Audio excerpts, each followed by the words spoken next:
Imagine a time when people were literally afraid of everything. But let's not get ahead of ourselves. Today, I'm going to tell you about the fears of the 17th, 18th, and 19th centuries. Back then, people were afraid of a lot of things, but most of all, they feared anything new, freshly invented, and impossible to understand. This invention is often linked to mysticism, superstition, death, religion, and death again, pushing logic and science aside. Let's cut to the chase. And let's start with the poisonous apple of the 17th and 18th centuries, the tomato. The tomato, perfect for ketchup, but deadly for Europe back then. That's when these juicy red fruits earned the name poisonous apples. And no, not because of some fairy tale curse, but because people actually died after eating them. Either people ate them before they were ripe, or they were served on pewter plates, the kind wealthy Europeans used, which contained a lot of lead.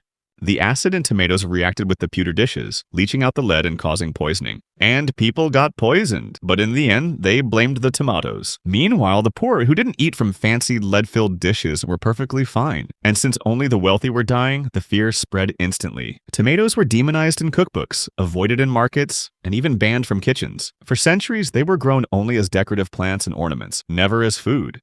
And only in the 19th century did tomatoes start their comeback, thanks to a few brave people who ate them publicly to prove they weren't harmful. Slowly but surely, they went from backyard outcasts to kitchen heroes. Without them, pizza, pasta, and ketchup would never have existed. Trains moving at speeds over 24 miles per hour. When the first railroads appeared, people were both amazed and terrified. Some 19th century doctors and scientists warned that if trains reached speeds over 24 miles per hour, the human body simply wouldn't be able to handle it. Your organs would shift, your face would melt, and your soul would slip right out of your body. Seriously, people were afraid that at high speeds your eyes would pop out of their sockets and your uterus would shoot somewhere far away. Well, if you were a woman, others believed your brain would turn into jelly, like in a microwave. And the fear didn't stop at health. People thought that if you looked out the window while the train was going too fast, you'd get dizzy and then go completely insane.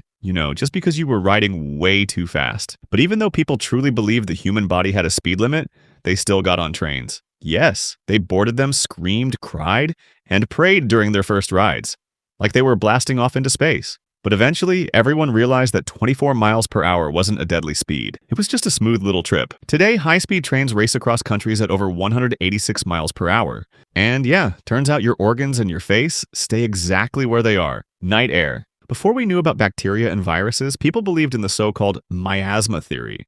According to this theory, diseases were caused by harmful vapors from decaying organic matter rising up from the soil and water. And for some reason, they were especially dangerous at night. People sealed their windows, locked their bedrooms, and never went outside after sunset. They truly believed that night air could give you tuberculosis, a fever, or even kill you. Doctors warned that sleeping next to an open window was dangerous. Maybe you'd catch a cold, but more likely, the night air would poison your blood and destroy your lungs. And it wasn't anything supernatural, it was the science of that time.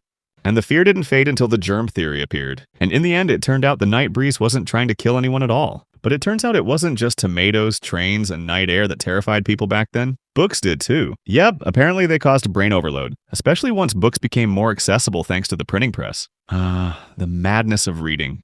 Some 17th century scholars warned that too much reading could lead to brain exhaustion, nervous disorders, and even madness. They believed the brain had a limited capacity and that too much knowledge could overload it. Some doctors even claimed that books could soften the brain's folds and make people overly sensitive and emotionally unstable. People started debating how much you could read before, losing your mind. And at home, they even set a curfew for reading. Meanwhile, secret societies of book lovers were thriving, and the more people were warned not to read, the more they wanted to read. Now raise your hand if you're right-handed, and now those of you who belong to the sinister side, the left-handed ones. Back then, being left-handed wasn't just inconvenient, it was considered evil. For centuries, left-handed people were treated as cursed, possessed, or morally defective. In schools, they were forced to write with their right hand. In some cultures, it was forbidden to eat or gesture with your left hand. Left-handed people were accused of clumsiness, dishonesty, and even criminal behavior. Being left-handed meant being a difficult, disobedient child.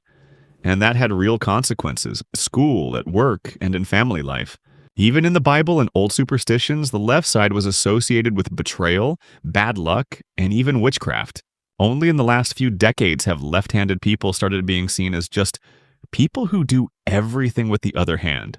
Today, left-handed people are known for their creativity, originality, and adaptability. But even today, there are still people who think left-handers are evil and try to fight them by creating spiral notebooks, scissors, and those ridiculous G-Wagon door handles. But at least today, most of us no longer believe that left-handers are in league with the devil just because they use their dominant hand. That's all for today. This was Fruzo. If you enjoyed it, make sure to like and subscribe. See you in the next story.